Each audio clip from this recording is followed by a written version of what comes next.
আপনি আছেন আল্লাহ আমাদেরকে আপনি হেফাজত করবেন আল্লাহ পৃথিবীর মধ্যে মুসলমানদের মধ্যে আল্লাহ হেফাজত করেন আল্লাহ মুনাফিক মুসলিম শাসকদেরকে হিদায়াত নসিব করেন মুনাফিক মুসলিম শাসকদেরকে হিদায়াত নসিব করেন আল্লাহ যাদের দিলের মধ্যে ইসলামের বরত্ব আল্লাহ মুসলমানদের বরত্ব মুসলমানদের ইজ্জতের বরত্ব আল্লাহ আছে আল্লাহ তাদেরকে শাসক নিযুক্ত করেন আল্লাহ যারা ইহুদিদের সামনে নাসারাদের সামনে আল্লাহ তাসিনা টান করে বলতে পারবে ইসলামের কথা তাদেরকে রাজত্ব দান করে আল্লাহ তাদেরকে রাজত্ব দান করে ইসলামকে বিজয়ী করে আল্লাহ আমিন ইয়া রাহমান রহিম আল্লাহ মাশাআল্লাহ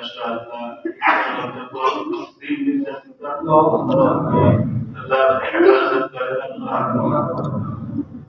আল্লাহ সবাইকে হেফাজত করে আল্লাহ সবাইকে হেফাজত করে আল্লাহ আমাদের দেশের মধ্যে বরকত দান করে আল্লাহ আমাদের দেশকে আল্লাহ সমস্ত পরিবেশ